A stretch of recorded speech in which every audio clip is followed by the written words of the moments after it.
Can Trainer Red beat Pokemon Blazing Fire Red? Now, Blazing Fire Red is a ROM hack which makes Pokemon Fire Red into a open world game, and also it is a difficulty hack, which means it's way more difficult than your regular games. So we only have two goals, guys. Complete the whole game by beating the champion, and of course, catch as many of Trainer Red's Pokemon throughout the journey as we can. Let's go. Our journey begins, and we actually get to choose where we want to start from. This is an open world game, which means the location we start from can determine how this journey goes. I decide, well, let's keep it simple. We're gonna just start from Viridian City instead of, well, Pallet Town. However, what's our starter gonna be? Well, it's going to be Bulbasaur. It makes the most sense. Bulbasaur is one of the Pokemon that, well, Trainer Red actually gets in the Adventures Red manga, so it only makes sense to add Bulb to the team. Now, I don't really like birds, but we have to capture this Sparrow, as Pharaoh is a Pokemon which Red also captures in the manga, so it's going to be useful throughout our little journey here, plus also for HM Fly, it will be really helpful as well. So since this is an open world game, we're actually able to take on the Viridian City gym right off the bat. However, we are not strong enough with just Bulbasaur to take the gym off, because every single character you go up against, every NPC in this game, actually is going to be over-leveled above you. You literally can't out-level the enemies. They're always going to be a higher level than you. So we're not going to stand much of a chance with just a Sparrow and a Bulbasaur. Instead, we go into the Viridian Forest and capture ourselves a Caterpie to the team as well, as Red did have also a Butterfree. But now that we're done with that, we make it over to Pewter City, where we're going to be taking on Brock. However, he is going to be a bit different. His team is going to be way more stacked, which is why we actually lose on our first try and have to come back and battle him twice. Now, the first Pokemon he has is just a Graveler and then an Omastar that sets up spikes. We're able to take down both of those with just a Wine Whip. We get hit by the Thrash from the Onix, but fear not, Wine Whip is all we really need, and eventually we are able to go through them. We do get hit with a Rock Tomb here by the Nose Pass, but he goes with Hidden Power, which doesn't really do anything to us, and a single Wine Whip takes him down, giving us our first gym badge. Now, this was probably the easiest badge. There are way more difficult ones as you go in this game. They just get gradually more difficult every time you keep going, but the game actually scales to your level, so you can keep playing the whole game with only level 5 Pokemon, and the gym leaders will have like level 7 Pokemon. Either way, now we actually get our Bulbasaur to evolve into an Ivysaur, and also there's this new path in Mount Moon. Basically, there's shortcuts you can take in all different areas, except for some reason we don't have Cut yet. Nonetheless, though, we make it to Cerulean City, where we're going to be taking on Misty right off the bat, and there is actually no rival battle on the Nugget Bridge this time around, which is fair enough. Horsey falls to a single Wine Whip. Next up, though, is going to be, of course, her Starmie. She goes for Swift here, which is, of course, going to always hit. It's pretty much, I think, guaranteed in that case, but it doesn't really matter much. We go for the Wine Whip, do a lot of damage. However, the Super Potion does come through, and yes, the characters in this do oftentimes use their actual heals. It's a little frustrating, but nonetheless, though, it doesn't matter because we have the Wine Whip again here, ready to take down the Starmie, and also to give us our second gym badge. Again, this battle was relatively easy, but we do have Bulbasaur, which is just the god of all Pokemon. I mean, think about it. So, we actually try to do some fishing for a Poliwag, because honestly, Poliwag is our main focus, because it is actually Trainer Red's original starter Pokemon. And as we're doing this, we go to the Nugget Bridge and find ourselves a Caterpie, and decide to fish in a new area where we capture ourselves a Magikarp. Yes, we need a Magikarp because Gyarados is actually part of Trainer Red's manga team. It's actually a Gyarados I think he received from none else than Misty herself. So yeah, we gotta make sure to add it to our squad, plus having a Gyarados is always good. Oh my god, guys, look at that. I guess we can surf now that we have 2 badges, which is awesome. And I also think we can use the move Cut now, too, in the actual open world. So that's awesome. I think Bill is into some weird stuff, man. He keeps turning himself into a Pokemon every time I play these games. But nonetheless, let's get ourselves the SSN ticket and let's continue on our journey. We then stop a Team Rocket Grunt, who is just doing some shenanigans with his matchup. But fear not, it's not that big of a deal. At the end of the day, it is just a matchup. So now that we've dealt with that, we go into the underground path where we pay this old man to give our Pokemon a massage, which increases happiness, and then we go to the route right before Vermilion City. Now, normally here, you'll be able to find Poliwags, except for some reason, we're not able to find any, so I give up and return to Viridian City, and decide to actually evolve and level up our Pokemon. In this case, Sparrow is now a Pharaoh, and of course, Magikarp is able to evolve into a Gyarados. So we have a much stronger team. I decided, hey, let's actually do the Viridian City gym before we do the gym in Vermilion itself. So let's do this first. Now, now that we are in Viridian City Gym, we can take on Giovanni, which normally would be the last gym leader, but now we're taking him on as the third one. He has a Rhyhorn, so we set up Leech Seed against the first one and against the second Rhyhorn as well by just going for a bunch of Razor Leafs. His Dugtrio doesn't have much of a chance, however, his Nidoqueen sweeps through our whole team until Gyarados comes out with the Water Pulse. We also hit his Nidoking with a Water Pulse until we're able to get 2 of them off to do enough damage to take him out. Now, I'm going to be honest, this battle took about 3 attempts to actually defeat, but eventually, once we got it, we got the victory. So, now we make our way to Cinnabar Island, where I thought to myself, hey, we should be strong enough to battle Blaine, right? No, we're not. We are not even close to. So, I decide to give up on Blaine and instead catch a Dugtrio, because yes, that's one in the manga. Also, the Snorlax is blocking us, so we walk all the way around to get to Lavender Town, because we kind of need to get our hands on a Super Rod. I still want to get my hands on Polly, which is, of course, the Poliwrath, Poliwag, whatever you want to call it, the Poliwhirl, which we actually require. So we talk to this guy right here, and he actually gives us a Super Rod, which is exactly what we need. So we go to the route, and guess what? We get lucky and pined a Poliwhirl right off the bat, and now Polly is in our team. We also evolve our friend Diglett into a Dugtrio, which means we are slightly stronger as we head to the next gym, which is going to be the Vermilion one, with, of course, none else than the man himself, Lieutenant Surge. Of course, he focuses specifically on Electric-type Pokemon, and now that we have Diglett/Dugtrio on our team, we should have a bit of an easier time. We decide to go for the Rock Tomb, which is able to do a decent amount of damage and also slow down the Voltorb, which is perfect. However, against the Flaaffy, we go for Earthquake, because yes, we did somehow get our hands on Earthquake. Don't ask me how, I don't actually remember, but we do have it though, which means we can also finish off the Raichu with an Earthquake as well. Now that I think about it, I think we got it from Giovanni. Nonetheless, we've taken down Lieutenant Surge. We can head over to the next gym as well. But before any of that, guys, we need to add a Fire type to our team, so that's going to be Growlithe. Now, Arcanine is only really seen in 2 scenarios. It's during the Poketoon episode, which is a cartoon series on YouTube for Pokemon, where we actually see Trainer Red using an Arcanine, and there is another instance, I think specifically within the games, where he actually uses an Arcanine in his team. So it makes sense that we should add him to our squad, because it is a Pokemon that he has used in the past, which is free real estate, okay? If he's used it, we have the right to actually have it in our squad. Plus, the whole point here is trying to get as many of Red's Pokemon as possible, and on the screen right now, we'll show what we've gotten so far. So, now that we've made over to Lavender Town, we heal up and head into Celadon to pick up Eevee. Now, we don't actually have the ability to evolve Eevee into V, which is actually the, I guess, Espeon that is owned by Trainer Red, so we decide to just go for the Eevee itself, just so we know that we have it, because there's no actual way in Fire Red to evolve it, as far as I'm aware. You would have to actually trade it from Emerald to be able to get an evolution. We also take on some of Erica's little grunts to test out Growlithe and see how strong he is with the Ember. We're able to get a lot of burns off, so that's pretty great. But then it's time for Erica herself, and this battle is actually pretty difficult. She has a Victory Bell that's level 30. As you may notice, she is over-leveled compared to me. She goes for the Poison Powder and the Acid, which is going to do a lot of damage, taking down Growlithe, but fear not, we do have the rest of our squad still around though. Gyarados comes in, we go for the Dragon Rage, which does take it out. However, Tangela comes in next, and 2 Dragon Rages is enough to take down that too. The final Pokemon, though, is going to be Vileplume. Here, we go for Dragon Rage once more, hoping it's going to be the same situation. However, we get paralyzed, and we end up in a pretty bad spot. We're able to kick off a bunch of Dragon Rages, but eventually we end up losing our Gyarados just because she keeps healing herself. So we have to rely on the rest of our team. Pharaoh comes out, but also gets paralyzed with the, well, I guess the paralysis, right? Which is a bit annoying. So we have to rely again on the rest of our squad. Dugtrio is weak here in this case, so it does go down to a single Mega Drain. And same thing goes for our Ivysaur. We don't really have many options, so we decide to just spam Tackle and hope that we won't get damaged by any of its moves, which we won't because none of them should affect us, meaning we're able to defeat her with the help of Ivysaur, which was actually unexpected. I thought Growlithe was going to be able to sweep this, but since we are actually under-leveled against every single NPC in this game and every single gym leader, we do end up struggling a bit. But nonetheless, this battle took us only 2 tries, which is pretty great considering some of the battles that we have to do later on. We then head over to the Pokemon Tower, where we're going to be having our battle against our rival. I think it's actually our first battle against our rival in the game,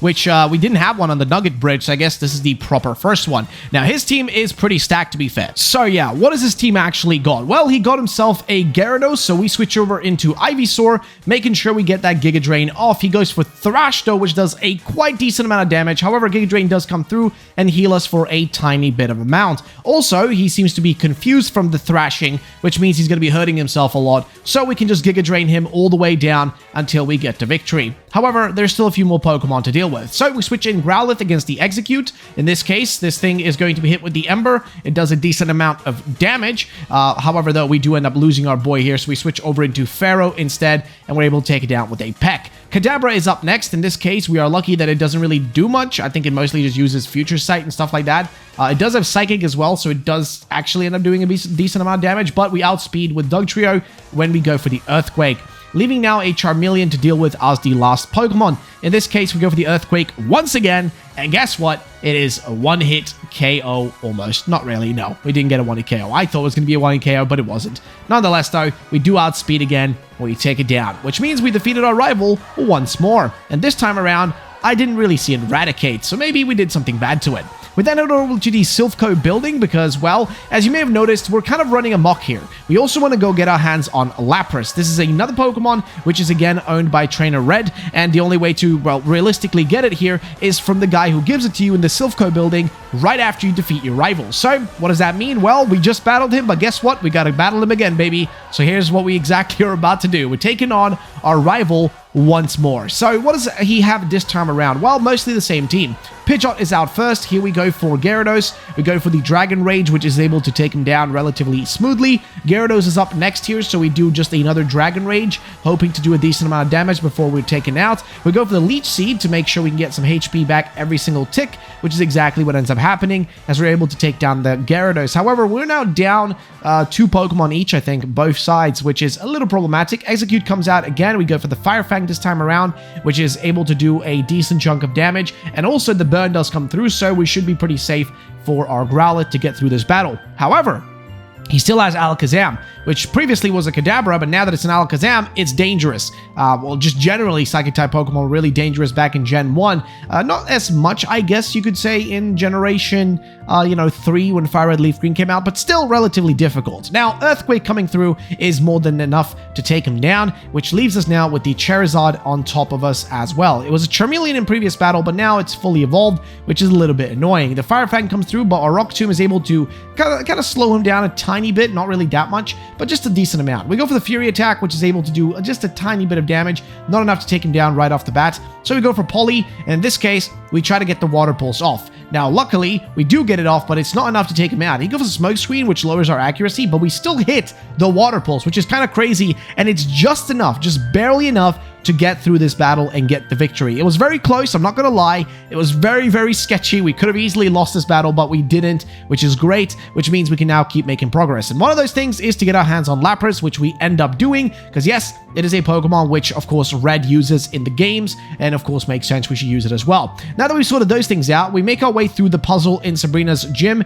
relatively easily. I actually got this on like my first try, but didn't even have to try many times, just one time, and we got it. However, her team is relatively scary. Kadabra is up first. Here we go for the Thrash with Gyarados, which does a decent amount of damage as well. However, our Ivysaur does level up, but it still is not enough to actually evolve into a Venusaur, which we do need. Mr. Mime's going to go for Calm Mind, which is going to boost that special attack and special defense. However, we also get confused from using Thrash too many times, and of course, Sabrina has to just do healing, because a lot of these characters, I mean, you may notice, again, the levels are very skewed in favor of the gym leaders. They're always going to be out-leveling you no matter what you do. It's just the way the system in this game specifically works. Venomoth is out next, though. In this case, we do get confused again from the thrashing. We try to go for the Dragon Rage, just hoping it does a decent chunk of damage, just enough to take down the Venomoth and not cause too much trouble. But unfortunately, we're down on 3 HP, and the Gust is enough to just blow us away with the wind. So we switch over into Growlithe. In this case, we're trying to go for the Fire Fang, as it should be more than enough, as it will be super effective against, of course, the Venomoth, as it is a bug type, so it is going to be weak against fire type moves.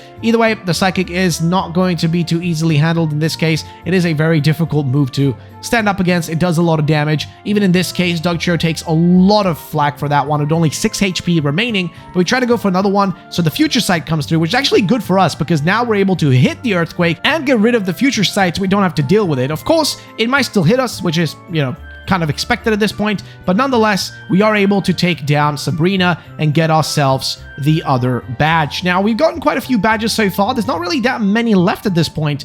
We're relatively close to the end of our journey here. We do get Lapras added to the squad just for this battle specifically, as it's going to be against Blaine. As we headed back to Cinnabar Island, we're now able to use Fly, which I gave to Pharaoh, so now we can actually HM our way around the whole region. He starts off with a Flareon. We go for the Water Pulse, hoping to do a decent amount of damage. Unfortunately, we do not get the Confusion here, which is unfortunate, as that would have helped us out quite a lot, and we just wouldn't have lost as much HP, because I've been trying throughout this whole run to just not heal during battles. It's kind of like what I've been trying to do, just to make it a bit more challenging. At some point, it does get impossible, though. I'm not even gonna lie, it does get just literally impossible. My car goes up next, though. Here we go for the Water Pulse, but the Hyper Potion comes through, of course, saving him. I also go for the Rain Dance, as of course, Rain Dance will boost the power of any water-type moves, so of course, because we have Water Pulse, it's gonna come in clutch, which it does exactly right here against Macargo, when it's just a one-hit KO, and it is gone. A single hit, and it is down for the counting. Next up, though, is going to be Rapidash, which of course is a bit more strong, and after this, he still has one more Pokemon left. He goes for the Bounce, which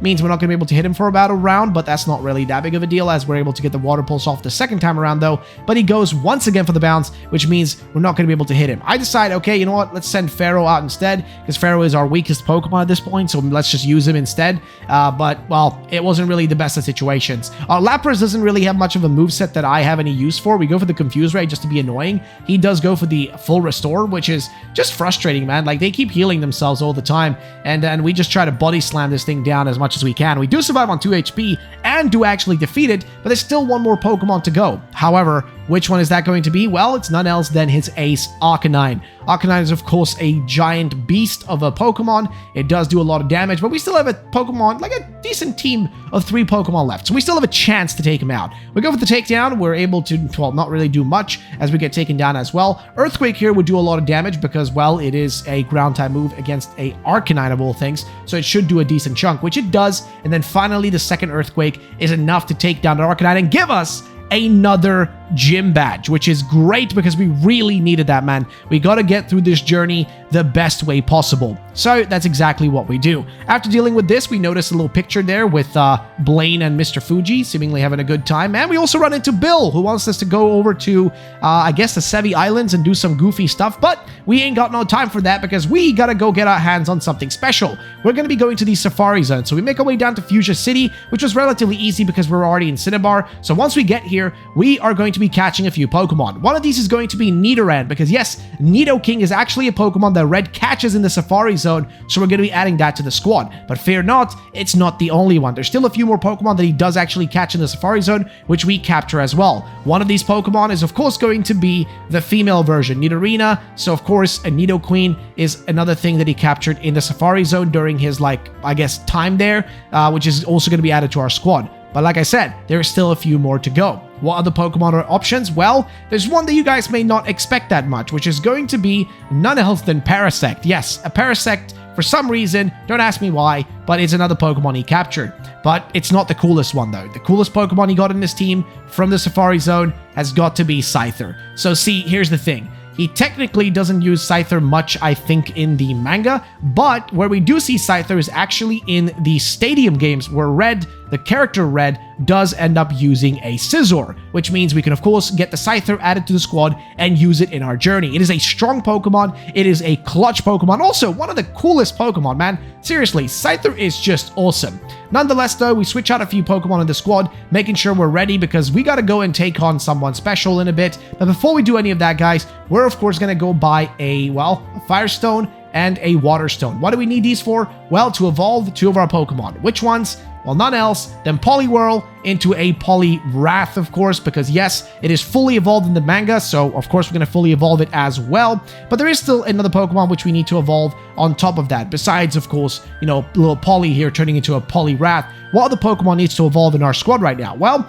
it's the little Fire Boy himself. So yes, Growlithe has to evolve into Arcanine, just the same way that, you know, Blaine had it, we gotta have it too. So now that we're ready, we can go and take on Koga. Of course, we just wanted to make sure our team is just fully stacked out fully ready to go, and we're prepared for this battle. Yes, 4 Pokemon. First out is Coughing, level 40. As you may notice, I'm level 31 on my Ivysaur, which is like my highest level Pokemon, I think, at this point. And we basically are 9 to 10 levels behind each time, which is pretty crazy. So, what do we do in this case scenario? Well, we'll go for the Giga Drain, just hoping we can Giga Drain all the way down. And we don't actually set up the Leech Seed for some reason. I don't remember why I didn't do that. I should have done it. It made more sense in this scenario to just set up the Leech Seed and be annoying. But nonetheless, we do take out the Coughing. And after doing that, Scyther gains a few levels and a few of our Pokemon do as well. Muck is now left to deal with. We go and just switch in Dugtrio, hoping that the Earthquake is enough because, of course, this thing's going to be annoying with just the Minimize, trying to make itself really difficult to actually hit. But fear not, we do have the Dugtrio boys ready to just rumble. Seviper is out next. Here we go for the Earthquake, which is almost a 1-hit KO.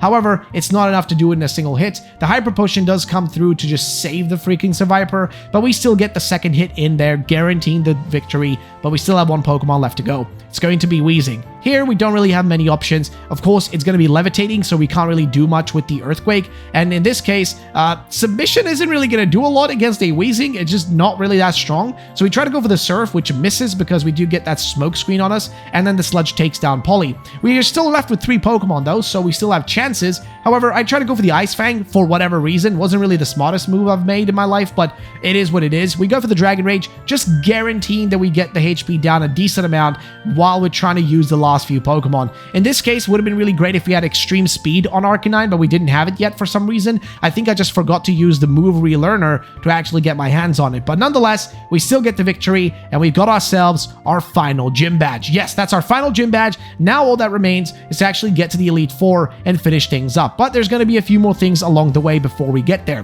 One of those things is going to be, of course, us dealing with a specific and very special Pokemon. We're going to be going and getting our hands on Articuno. Yes, in the actual Pokemon, and don't ask me why, in the actual adventure manga, for a temporary amount of time, Red actually captured and used a Articuno. Don't ask me more about it. If you guys want full context, I would definitely recommend reading the manga itself. I don't want to give any spoilers. And also, just in general, check out the Adventures manga. It's really awesome, man. It really gives you a different kind of perspective on Pokemon and all of that kind of stuff. Now, of course, because it is a legendary, we're not going to be using it in this challenge. We're not going to be using it in, the playthrough here. We're just going to be capturing it just so we have it, but we're not going to actually use it in battle. However, what we will be using is our Ivysaur that's evolving into a Venusaur. Finally, it's happened. It's fully evolved now. And of course, now we have Sar. So that's actually the name in the manga. It's called Sar, and we're using it in the squad as well. So now the Venusaur is ready, and also Scyther evolves into a Scizor. We have a team that is ready to rumble as we approach the Elite Four. Now, what's left to do? Well, we still gotta beat the man himself, Green. So yes, he's again going to be a pain in our back because, of course, he wants to battle us before we can go and take on the Elite Four. Now, he has a stacked out full team once again. This time, though, he has 10 levels above us, man. He's got level 50 Pidgeot.